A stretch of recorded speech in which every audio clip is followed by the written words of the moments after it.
to begin within the next few to you. Which one is it? That one. So that's all right, is it? Everybody can hear you.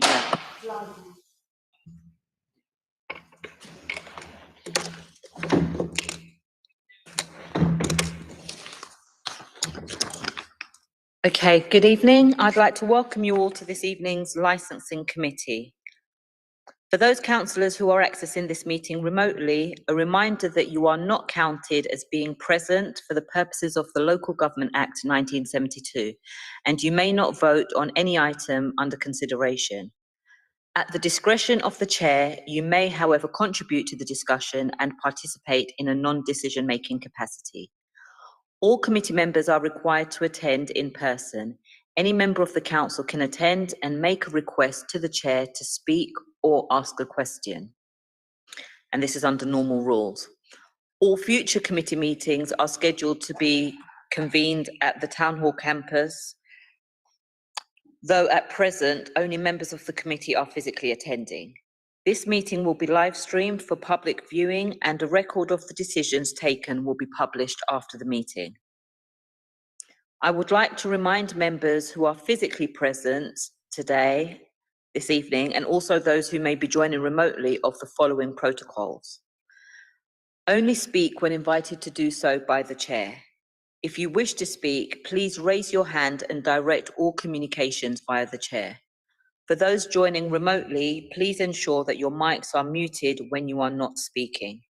If you are having any technical difficulties, please use the chat function within Google Meets to alert the meeting. If you're referring to a page or picture in a report, please be specific. Please do not use the chat function for putting formal questions to the committee or make any other comments. And any persistent disruptive behaviour will result in removal from the meeting. I will now hand over to the chair, Councillor Plouvier. Thank you. Thank you, Natalie. Great. Welcome everybody, online and present. The first agenda item is apologies for absence. We have apologies from Councillor Smith and I believe Councillor Patrick. Are there any other apologies? I don't think so. No. Okay. And the councillors who've joined the meeting remotely are Councillors David and Councillor Conway and Councillor Gordon. Is that right? That's right. Conway and is that correct? I think that's correct. Yeah, I did. I think that covers that. That's lovely. Great stuff. Do we have any declarations of interest from members present? No, thank you. The minutes of the previous licensing committee meeting held on the 8th of December, can we agree those as correct? Sorry, can I come on? Yep. I wasn't here for that meeting. Actually, you didn't actually record my apologies. But that is, by the way, just want to pick two of the bullet points. One of them says the police face challenges around resources, which I'm unclear about, and the other one is they said there will be a new town centre team within Shoreditch area. That town centre team was launched before they actually already in post before this meeting, and not sure what the police resources were referring to. At the point of that meeting, we had 25 additional police officers in Shoreditch, so might be, like I said, I wasn't here, not clear what that is referring to. Thanks, Chair. Okay, so I'm sorry, I can't, I think it's not scrolling. I wasn't at the previous meeting to assist. I'm just struggling to find the minutes. Where are they in the agenda? Are they in under the agenda or under? They are the I don't have a hard copy, unfortunately, of all of this. And under the So if you go to the main page, not the agenda. Not the agenda, the No. second thing. No, The that's not. second, which says 03. No, this is coming up wrong. This is the wrong. Sorry, I do apologise. I'm struggling with my non-responsive.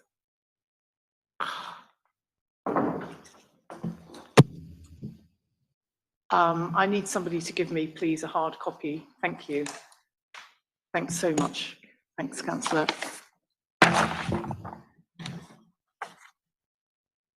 Right, Susan. Where in the minutes?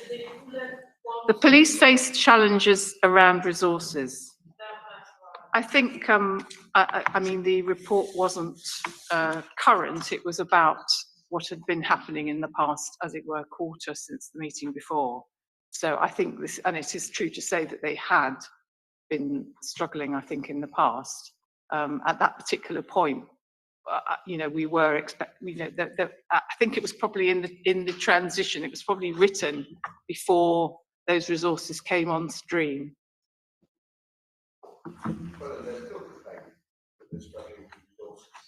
Absolutely.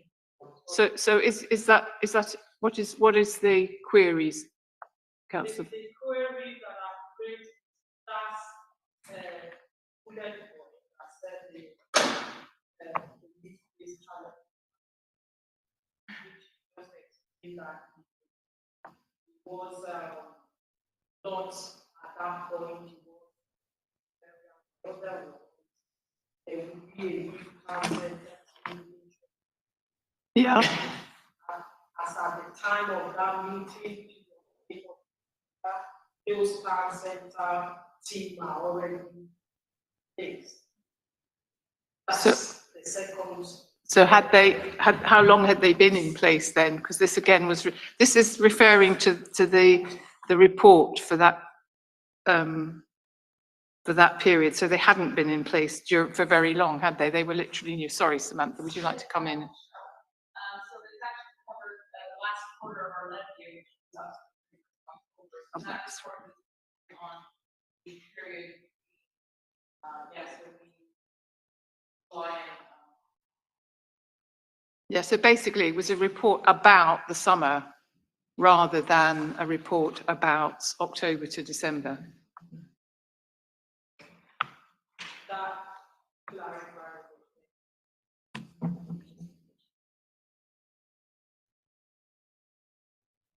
Oh, right, yes, and we need to make sure your apologies are added if they're not. Again, probably we need to indicate that so that when people are going through the report or know what that is referring to. We can, okay, we'll certainly amend the apologies, and we can amend the report for we could put the late night levy manager introduced the report for the quarter covering July to end of October or whatever it was. Is that correct? July to the end of October. Thanks. Absolutely. I'm glad you raised those. Thanks, Susan. That wasn't clear. Any other? Yeah. Sorry. It's all right. Welcome to the.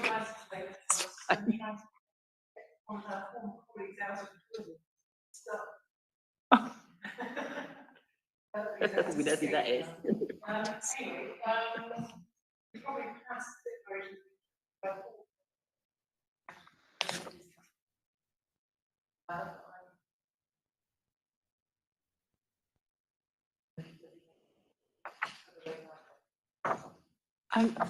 Interestingly, that's fine, but it's not the area of the late night levy. The late night levy covers the whole of Hackney. So you're not to the finger doesn't point at you because it's Shoreditch. The late night levy is all premises. So thank you for that. But I think I don't think you need to declare an interest on that in future. You're okay. But thank you. Great. Lovely. Thank you. In that case, we've agreed the minutes with corrections, and have we got any matters arising from them? Other anything else people want to raise arising from them? No. Thank you so much. Okay, in that case, we'll move on to agenda item 4, which is the late night levy report. Samantha. Just to clarify, you're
Apologies.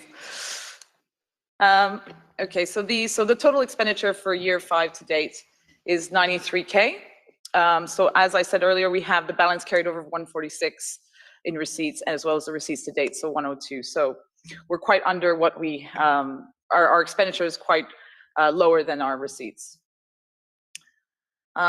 So for the policing and enforcement updates, so from November 2021, we had the addition of a new team down in Shoreditch, the Shoreditch Town Centre team.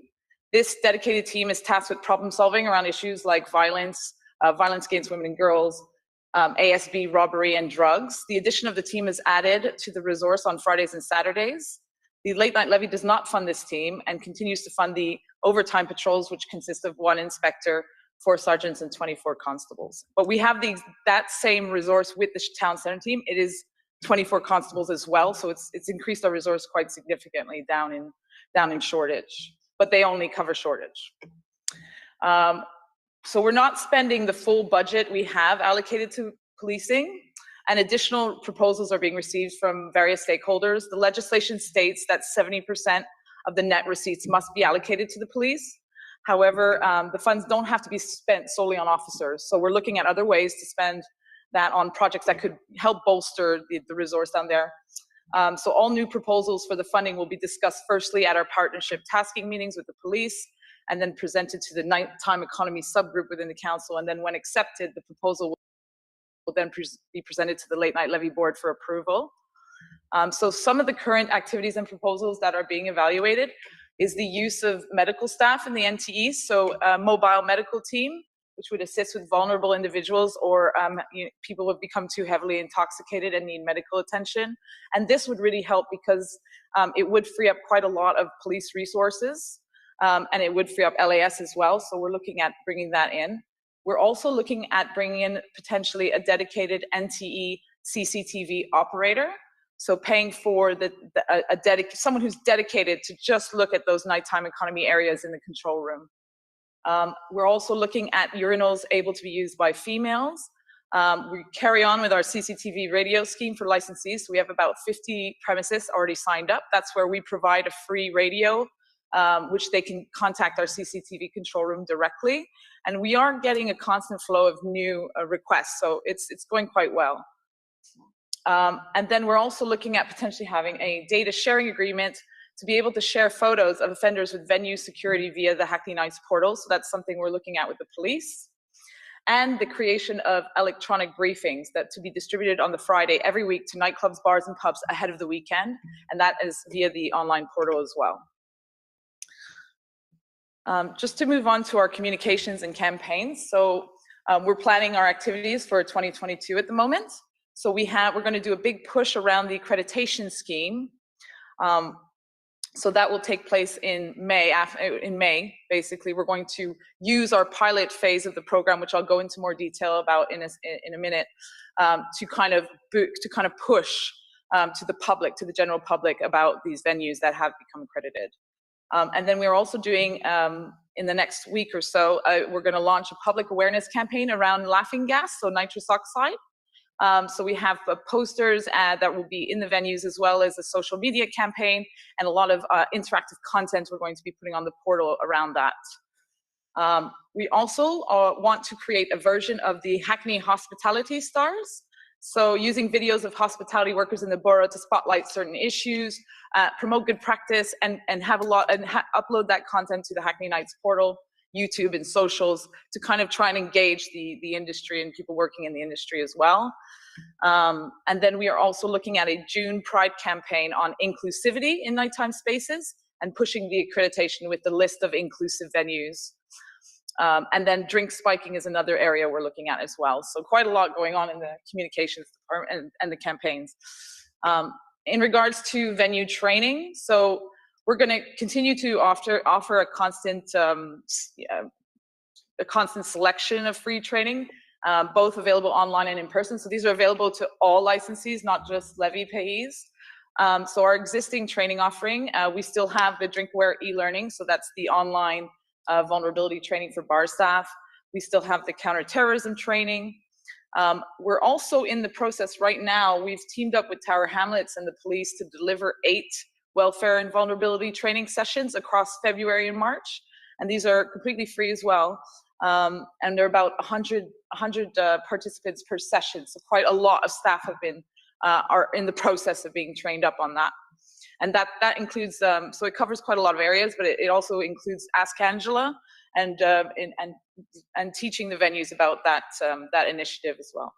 And then we also have our licensing refresher course. So it's just a really short kind of training that they can do online, just to teach them about the responsibilities around their license, et cetera. And then we're also looking at other things to add to that mix. So one of them being an inclusivity and safeguarding workshop, which will aim to help venues develop a more inclusive door policy. So that's working directly with the security staff. And essentially just to be more, so they're more accessible to victims, to prevent incidents, as well as encourage reporting to staff. And the venues trained will get little badges for their security that they can put on their high vis. And then we're also looking at doing a short induction safety course for individuals new to the bar trade, and that's something that has come from that's come from the licensees directly as a request, because they're seeing quite a lot of people who are new to the bar trade post-pandemic, and so they've asked for a short course where, you know, new staff who've never worked in that kind of environment before can get trained up on just on everything essentially. So it's a basic induction training, and then hate crime awareness training as well.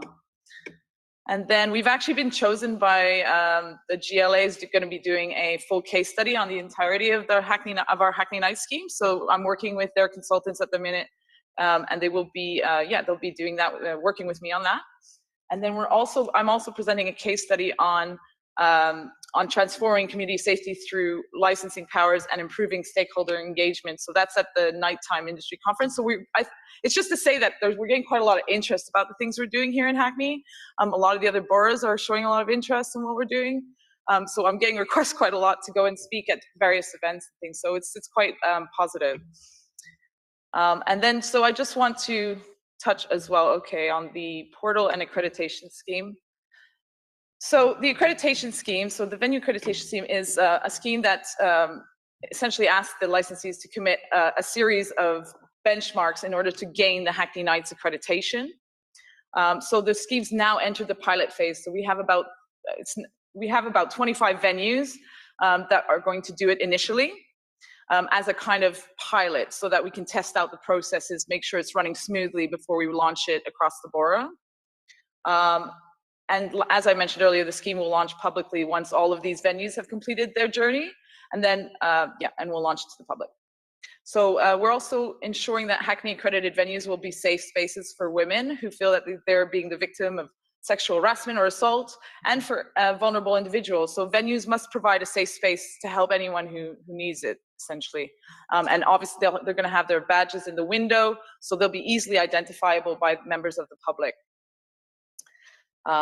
Each venue will receive a toolkit, so that includes the badge that I just mentioned, but also handbooks, posters, all kinds of tools that will help them on their safety journey. So engagement visits will be delivered throughout the spring period to increase the numbers once the scheme goes live across the borough. And we have a great support officer role that has been posted to help with that engagement. So the role will be especially key in further investing in and deepening the reach of the scheme. And we're also planning a big outreach to off licenses for spring and summer. There is a scheme that is available to them as well. So we will be pushing that. We've had attempts by pub watches to kind of bring the concerns of these licensees to the LNL board, so to the late night levy board. The support worker will also be tasked to reach out to them, as this is this sector has been historically difficult to engage with. So we're going to try and push that. We hope that the incentivization of the accreditation scheme will help us and give us a bit more of a window with those licensees. So just in conclusion, so as the nighttime economy reopens, we've resumed receiving income and expect to be at regular levels by the spring. The online portal and accreditation scheme will be the main focus of the levy in Q2 and Q3, and we'll continue to update the licensing committee quarterly. Thank you. Great, thank you very much, Samantha. That's fabulous. Questions from members? Councillor Snell. Thank you, Chair. One of the things that Sam still hasn't mentioned, I emailed her about it earlier, but she's promised me it's in the, it's coming through also, is work being done with the police to give guidance. We've had a series of applications to review licenses recently triggered by violent incidents that have led to people being put in hospital. And when we've discussed this at, for example, the Dalston Pub Watch, it is to some extent understandable that something terrible happens in your venue. You want to clear everyone up and you want to clear up the mess, and the police hate it, and that goes against the licensee. So what has been agreed is that we write some guidance and provide training so that people know how to keep their customers safe, but also not to interfere with the scene of crime. So misunderstanding, because it's something that hopefully happens very rarely, but that's also coming through the pipeline. One of the Dalston Pub Watches, I didn't turn up, but I then heard at second hand, they were all complaining because somewhere here you talk about future work to look at management of trouble in the street. And at our recent subcommittees, on a number of occasions, that whole issue about car bars, nitrous oxide sales, blaring music in the street has become a big issue for us. So I wondered if you could update us on that. At the Dalston Pub Watch, they complained, hang on, all this police overtime, we're paying for it from the late night levy. We think it's all being used in Shoreditch, and now we're getting those similar type of activities up in Dalston. So the number one question is, how do you reassure late night levy people that how the money is allocated and that it's being allocated where it's needed? But then the second item, because we've had one or two licensing committees and we've had to say, this is too big for licensing to deal with. There needs to be some sort of joint initiative. We are getting more of this behaviour out on the street, those mobile sound systems and all that sort of thing. And are you in any way feeding into a strategy that brings together community safety, the police and the licensees to tackle the misbehaviour that quite honestly is beyond the control of the current licensing regime? Yeah.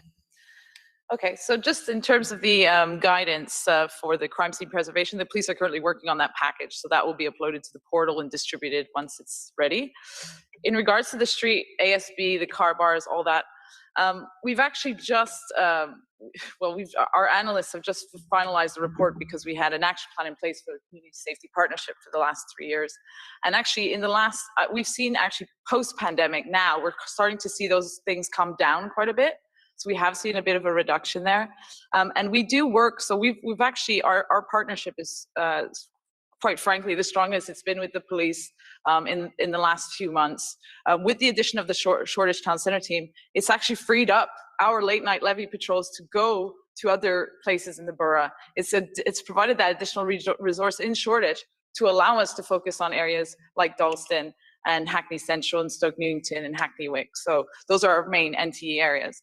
So yes, we do have a plan in place. We actually meet, so we have various mechanisms within the council to work jointly with the police. So we have our weekly meetings that we do that are NTE specific, where we outline all the activities, all the occurrences that happened the previous week. And in that meeting, police are involved in that meeting. So we're quite a team. So we've got central licensing, Met licensing, our licensing teams, our environmental health teams, our community safety teams, enforcement, and police. So it's quite a strong partnership at the minute. So we meet weekly to discuss all the issues and discuss tasking going into the weekend. And then we also meet in our partnership tasking meetings once a month. So that would be the level above, where we look a bit more at long-term strategy. And then above that, we have the nighttime economy subgroup. And that's really long-term strategic planning. So there's those three kind of mechanisms in place to really work as a partnership to tackle these issues. And I think ever since we've created these weekly meetings with the police, we've really seen a reduction in the street ASB. But I will say that the closure of Cargo did also assist with that in Shoreditch as well. So we have seen a reduction since that. Thank you. Councillor Sizer.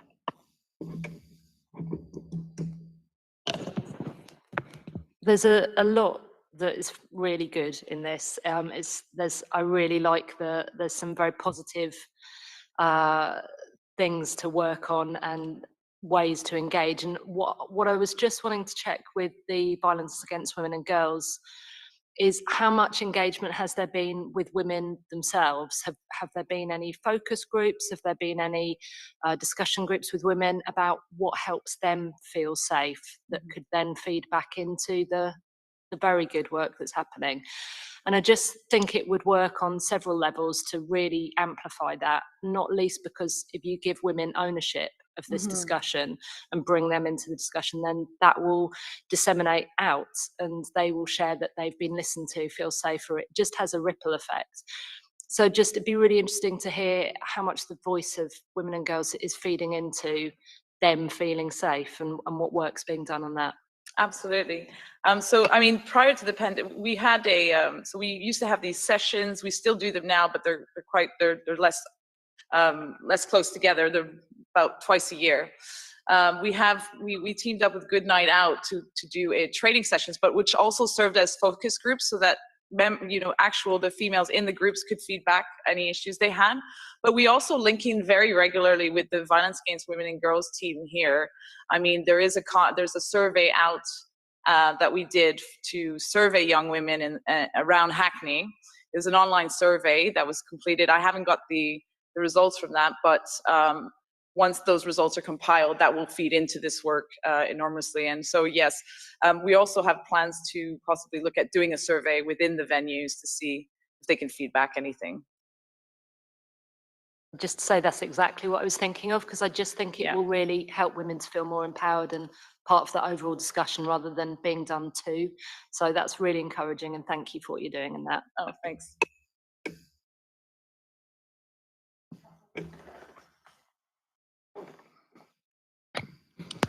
Thank you. Well, first of all, congratulations on all the interest that there is in the work that you're doing. It shows it's really good, and we're starting to be recognised as best practice, which is really good. Congratulations. I wanted to ask a little bit more about the accreditation scheme. I'm really delighted to see that the safe spaces aspect of it has been brought into that. I'm going to blow my own trumpet a bit, and I'm sure I'm not the only person to have the idea, but I did write to the mayor nearly a year ago suggesting it. So I'm really pleased that that's happening. I just wanted to ask a bit about what's the incentive to get involved in the accreditation scheme for premises, because actually, potentially, it does look like extra work for them. I wonder what the benefit is to them of getting involved.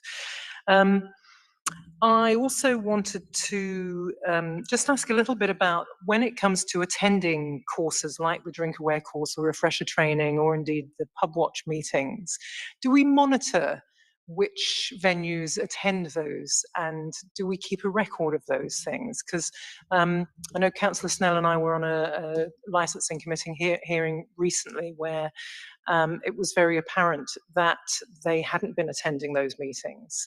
And had they done so, I think that they probably would have not got into quite the sort of trouble that they did get into. So do we monitor it? And if licensees aren't attending, what do we do about it? Do we just ignore it, or do we send them a reminder letter? How does that work? And then the other thing I was just going to ask was a little bit about, earlier on you were talking about sharing photos. I do just slightly worry a bit about data protection issues with that, because whilst I can see that sharing photos is potentially a useful way to try and catch perpetrators early on, obviously there are issues around, at that point, these people are really just suspects. And, you know, there are issues around holding on to those photos and using them in other ways later on. I wondered if you could reassure us on that. Thank you. Sure. Okay, so the benefit to the venues in regards to the accreditation scheme, I think there's two sides to it really. There's I think there's the prestige that comes with having the accreditation, but also this is something we're going to heavily push to the public.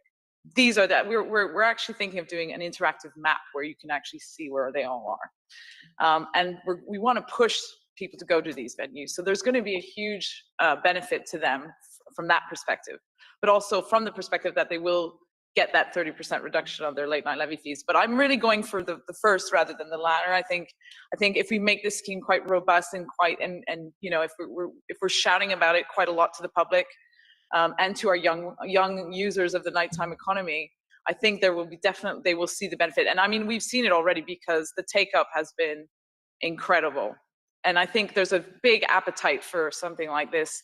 And the venues are quite happy to have something guide their managers, because a lot of the time these, you know, you can have multiple venues within the same company.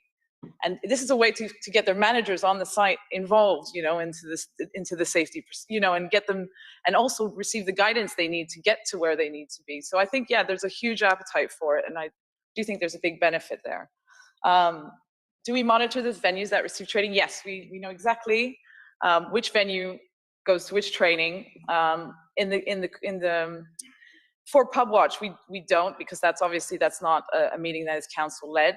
It's led by the businesses, so we don't record attendance for that. But also our online portal, actually, one of the stipulations of the accreditation scheme is that venues have to keep their staff up to date on the trainings that are available online as well as in person.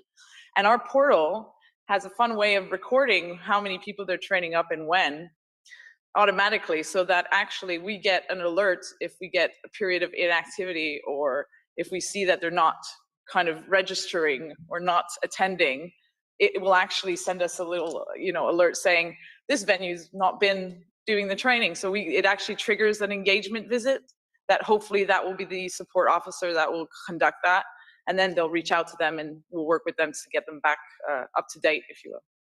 And then 3, the GDPR. So yes, there's quite a lot of concerns around that with the photos. So it's actually the police legal team and our legal team here that are going to work together to kind of decide what we can do. So I'm just that's something we're looking at exploring. So if it comes back that wouldn't be possible, then we probably wouldn't move forward. But they're looking at what's possible, what's not, and it would obviously be held on the police servers. And we would just kind of point to a certain folder, if you will, within the portal, but it wouldn't actually be stored within the council servers. But yes, I can update maybe further at the next meeting on that, on where we are with that. Okay, thanks for that. Just to say that in my experience, there was a big request for an accreditation scheme for a long time. There was a kind of best bar none. There's these kind of generic ones, which are much less satisfactory because they're generic. And the way that Samantha's been able to develop one that is Hackney zone and that we can, adjust and move and have is great, but it is definitely fulfilling a need that people wanted. For a number of years. I have hands up from Councillor Fajanus Thomas. Did you have a hand up? Thanks, Chair. Okay, I was going to say something in addition to what Sam mentioned around the public realm women consultation. We've had the consultation reporting, but at this point in time, officers are looking to the granular or data around there. But just to say that almost 70% of women that took part in that consultation did say they feel safe in Hackney, and the area they've identified, both the area, geographical areas, and other issues they've identified as things that make them unsafe in our public realm in Hackney are being looked at. There's going to be a report that will be circulated widely so that people can see the outcome of that thing. So that is the way we are trying to feed in women's voices in the borough. And I'm not too sure if you remember, you were invited to a consultation the police had in Shoreditch as well. Again, the purpose of that is to be able to bring women in and other people that are concerned around women's safety or to speak directly to the police and ourselves so that all those information can be collated into forming the action plan around how we tackle women's safety in our public realm. Thank you. Councillor John Thomas. I think we had a hand up from Councillor Gordon online. Did you want to say something? Yes, thank you. Thank you very much, Chair. And yeah, I mean, congratulations to everyone who's been involved in the work in relation to this accreditation scheme. I think it's fantastic that to see this sort of finally developed and off the ground. Just a couple of questions. I'm not sure whether they've been covered before, but in terms of pushing the boundaries of this accreditation scheme, I know we're limited by exactly how we spend the levy. But I mean, I wonder how far we can push this really in terms of encouraging venues to operate in a more sustainable fashion, in terms of their waste and also sort of in terms of their sort of, day-to-day use of materials, avoiding single-use plastics and that type of thing. And I think the second question really was a follow-up from the minutes, but I know there was a question put by, I'm not sure Councillor Merma's here, but Councillor David is here in relation to stop and search figures. And I just wondered whether we've got any sort of update on that. This in the context of the levy, I think it was. Yes, sure. Yeah. Let me just take the sustainability. So yes, so there's a whole sustainability section built into the online scheme. Things like reducing packaging, ensuring that there's on-site recycling, not using any single-use plastics, purchasing of seasonal produce when possible, and considering food miles, ensuring waste and recycling is disposed of, being licensed waste carriers, ensuring that waste is, there's a whole there's a whole plethora of stipulations. I might not go through all of them, but yes, we are pushing that through the accreditation, and the waste service has been inputting there. And it's, things like allowing the members of the public to refill plastic water bottles, and training staff up on sustainability best practice. So there's a whole package that Waste have put together for that. And then, yes, sorry. So your second question, sorry, Councillor? Sorry, it's in relation to the minutes of last time in terms of stop and search figures. Oh, yes. Yeah. Yes, sorry. Yes, so we did request the information, but apparently it's quite, the police are compiling the actual outcomes. So Councillor Moema had asked not just for the numbers, but what the outcomes of those cases were and how many had actually had items on them or have been arrested, etc. So we're just waiting for the police to come back, and we should be able to provide a full update at the next meeting. Thanks, Samantha. Will the police be attending to report back? Yeah, we've requested that they attend the next licensing committee. Great, because I feel you're fielding things for the police here tonight. I'm very aware that you're doing a lot of fielding. Thank you so much. I mean, Councillor Snell, your question before was very much about an issue that the police, it's for the police to provide the training on crime scenes, and our portal is available to disseminate that, but it's not Samantha's job to write training about wiping up the blood or not. You have a question. That was me, was it? Yes, I hope so. Okay, thank you, Chair. Just a couple of suggestions for work going forward, if I may. I understand pub watches are run by the licensees very firmly for the licensees. Those of us who get invited to Dalston know there's one section just for the licensees, and we're only allowed in afterwards, which is absolutely fine. It's their organisation, they have to own it, and we appreciate that. However, I was just going to suggest to you that perhaps on the portal, people could sign up to say that they've been to Pub Watch, that you let people know that's being shared with the people who organise Pub Watch, because I know some of them get very disappointed that it's the same people turn up all the time. So they may be prepared to actually go and speak to the licensees who perhaps started to claim they were going when they were not going. So I just wondered if we could do that in a way that aids them to make sure their pub watches are better attended and more represented. So I'm just leaving that idea with you. Okay. The other thing, we talk about these radios, and I don't quite understand the latest situation, but my understanding is at some stage they have to start paying a rental or something for the radio. There's an initial offer, but then after a while they're expected to pay. And what I'm told, certainly in some areas, that far more use is made of WhatsApp groups, and often the WhatsApp group is extremely local. And I wondered if whoever is administering the, I mean, we need to collect all that information. We don't want to put people off. And I think for a lot of people, a WhatsApp that takes a picture of someone who's just tried to steal something and flashes it around the 10 neighbours is, we just want the stuff to happen. So I just wondered if we're trying to do anything, or whether we could develop links into the various WhatsApp systems, because I know they do exist. Yes. Well, just in regards to Pub Watch, we do list the Pub Watch meetings on the portal, so they can see when they happen and where they happen. So they do have access to that. But as for the registering part, I'll take that away, and I'll come back with an update at the next meeting. But yes, in regards to the radios, they do. So what we do is we provide them with the handset, which is it's usually £350 to buy. So we take away that cost for the venue. And then the connection fee that they pay is of £120 a year, which equates to about £10 a month. So it's quite a small fee, and it's just to be able to connect to the network. Sorry. Oh, yes, sorry.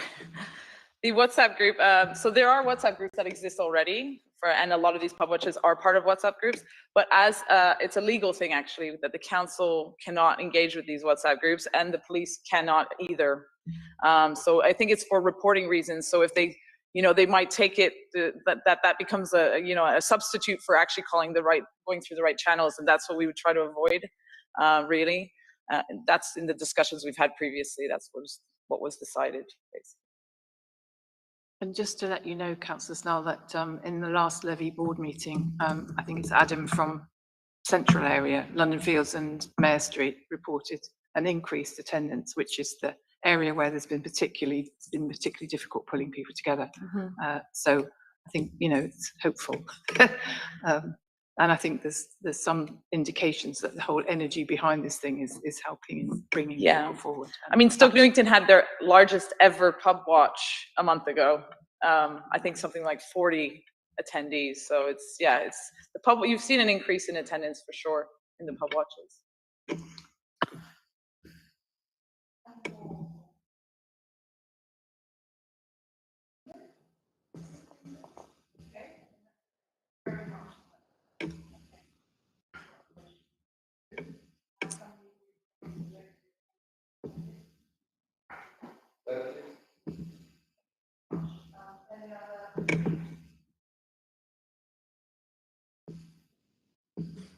I was just going to, maybe you've got some thoughts about what you wanted to do, but I just wanted to note that it is the last licensing committee meeting with you as chair and with Councillor Bell as vice chair, and to thank you both very much for all your hard work over a long time and your guidance and good judgment. Thank you.